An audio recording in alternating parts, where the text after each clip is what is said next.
Lieutenant Whalen's testimony was really shocking. And essentially, the fact that the Buffalo Police Department officers direct racial slurs at people of color with immunity is absolutely abhorrent and unacceptable in and of itself.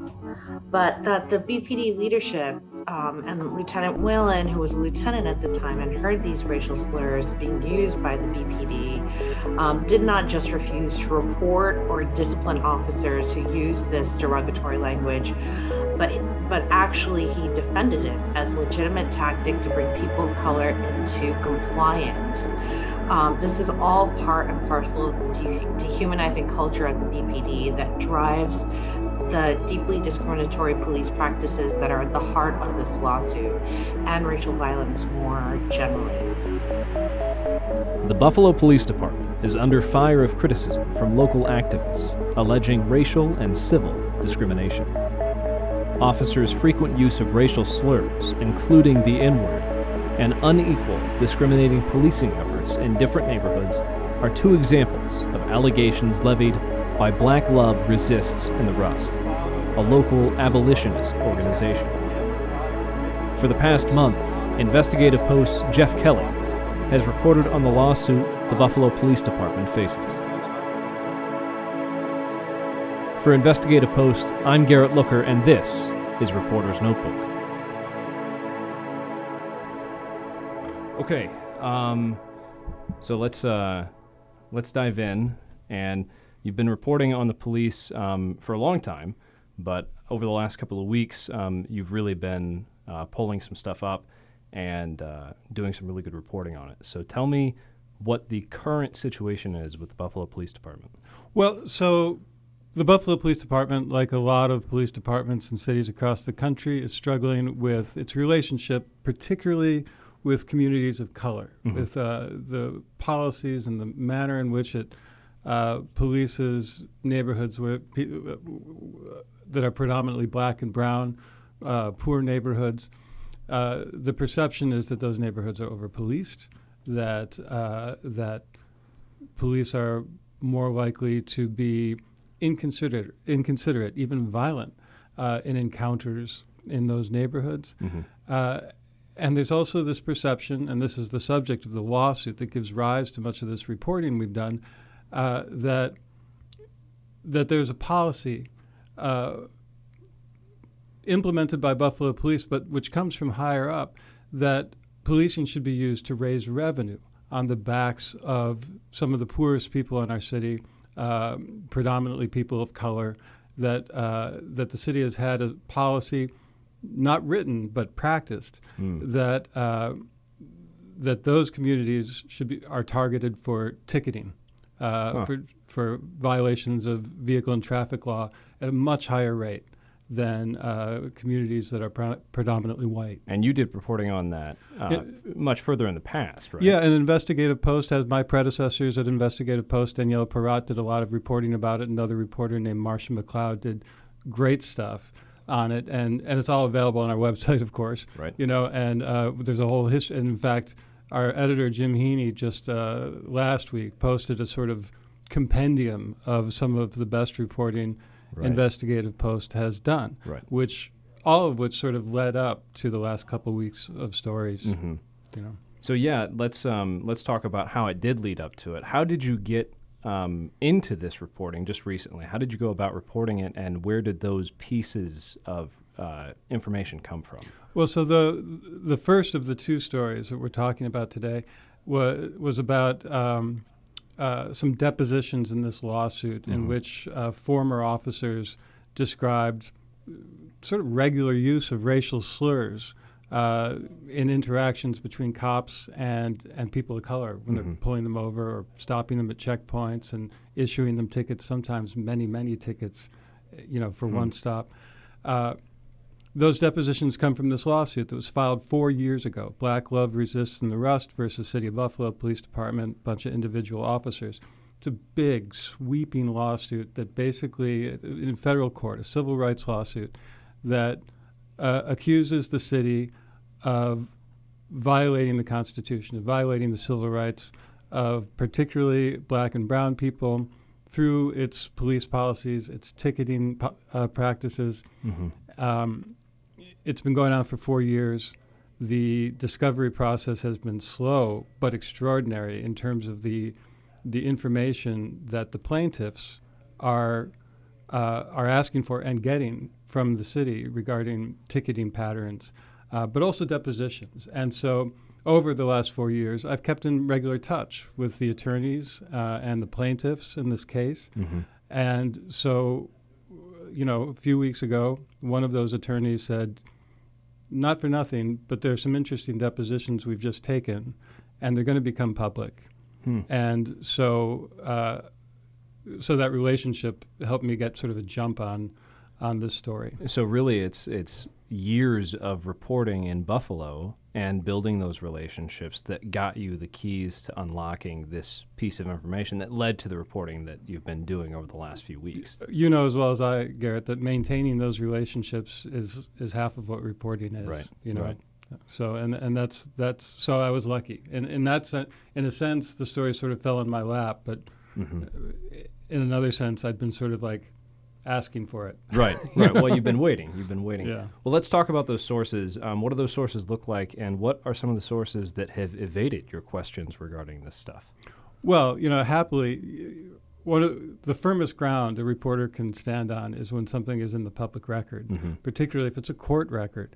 And so a lot of the reporting for these last two stories, were largely reporting from court records, court filings, affidavits and depositions, things, statements given under oath, right? Which gives them some credibility at least, and then contextualized by past reporting we've done and looking for data that we have that's publicly accessible or which we've acquired through freedom of information requests. That's the sort of stuff we have, right? Right. The stuff we never get is cooperation from City Hall or from police brass. We even, have conversations with rank and file police officers, always on background, off the record, but never, those folks are willing to talk to us and confirm or adjust what it is we're reporting.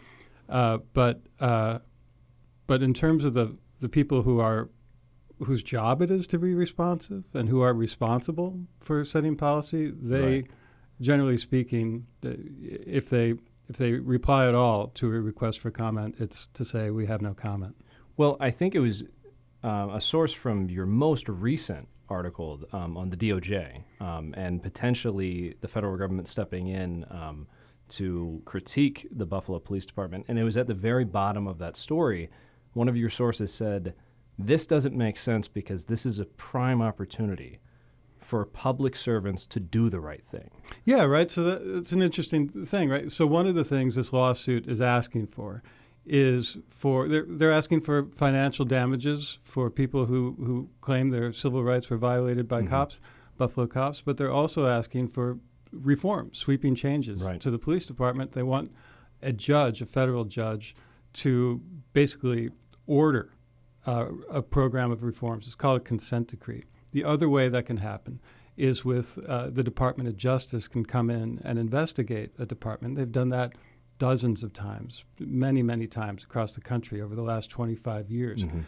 And those interventions by DOJ, I talked to a guy who used to run this program for DOJ, and he told me that very often police chiefs welcomed that intervention because they wanted to change things in their departments. Maybe not the same way the community activists did, but they wanted to make some changes, and they ran into political interference to union contracts and other obstacles to making changes they wanted to make.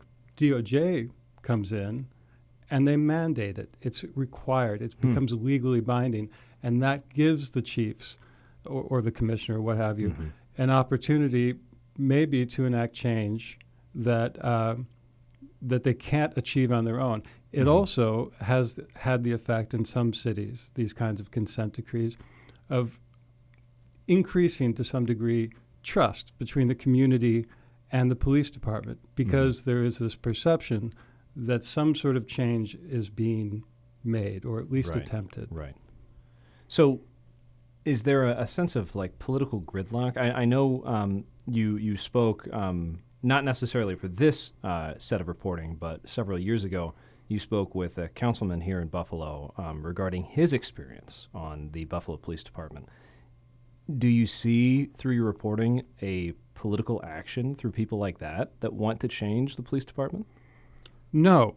Really? No, I don't. Well, not really. You'll hear members of council talk about their desire to see changes in the police department. You'll hear it from the mayor of Buffalo, too. But all of them are long tenured, and none of them have succeeded in making big changes in the way the department operates. Now, if they haven't succeeded, it's either because it's impossible or because they haven't tried hard enough. Other cities have. In New York State, in other parts of the country, it's not the norm, but some departments have managed to either incremental change, in some cases more than incremental change. Some of them have done that with the assist of a consent decree, either through a court or through the Department of Justice. Some have done it kind of on their own with pressure from community activists and help from experts. And in some case with an assist from legislators. That doesn't seem to be happening here.